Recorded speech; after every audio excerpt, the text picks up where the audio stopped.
లో టీడీపీ 44వ ఆవిర్భావ దినోత్సవ వేడుకలు ఘనంగా నిర్వహించారు. ఈ వేడుకల్లో మంత్రులు డోలా బాల వీరాంజనేయ స్వామి, బీసీ జనార్దన్ రెడ్డి, ఎమ్మెల్యే జనార్దన్ పాల్గొని పలు కాలనీల్లో పార్టీ జెండాలను ఆవిష్కరించారు. ఎన్టీఆర్ సహా దామచర్ల ఆంజనేయులు, అంబేద్కర్ విగ్రహాలకు నివాళులర్పించి అభివృద్ధి పనులను ప్రారంభించారు. ఈ సందర్భంగా మంత్రి డోలా మాట్లాడుతూ 44 ఏళ్లుగా పార్టీకి రక్షణగా నిలిచింది కార్యకర్తలే అని చెప్పారు. రాష్ట్ర అభివృద్ధికి సీఎం చంద్రబాబు, లోకేష్ కృషి చేస్తున్నారని చెప్పారు.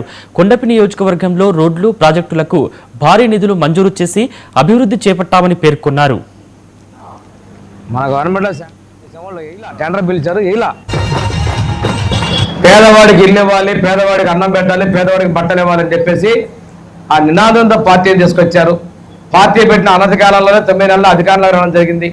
అన్నగారి తర్వాత ముఖ్యమంత్రి చంద్రబాబు నాయుడు గారు 4 పర్యాయాలు ముఖ్యమంత్రిగా, 3 పర్యాయాలు ప్రతిపక్ష నాయకుడిగా ఈ రాష్ట్రానికి ఎన్నో సేవలు అందించారు. మన యువ నాయకుడు లోకేష్ గారు 3000 కిలోమీటర్ల పైచీలకు పాదయాత్ర చేసి ప్రజల కష్టాలు తెలుసుకొని ఈరోజు అభివృద్ధిలో ముందుకు తీసుకెళ్తున్నాం. సూపర్ 6 చెప్పిన అమలు పరిచాం.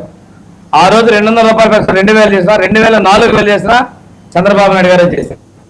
అదేవిధంగా ఆడపడులందరికీ స్త్రీశక్తి బస్సు పంపిస్తాను. దానికి ఆ రోజు సంపూర్ణ మద్దతు పవన్ కళ్యాణ్ గారు, చంద్రబాబు నాయుడు గారు సారథ్యంలో ఎన్టీఆర్ ప్రభుత్వం ఉచిత బస్సు ఆ రోజు జిల్లా చెప్పాం, రాష్ట్రం అంతా ఇచ్చే. ఇప్పుడు దివ్యాంగులకు కూడా అదే పద్ధతి మనం అవగాహన కనుక్కోవడం జరిగింది. ఫ్రీ బస్సుని ఎంతమంది పిల్లలుంటే అంతమంది కూడాను తల్లికి 100 డబ్బులు ఇవ్వడం జరిగింది.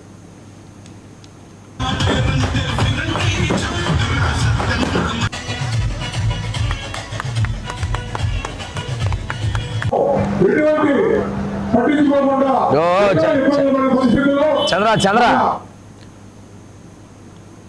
TTD chairman Bollineni Rajagopal Naidu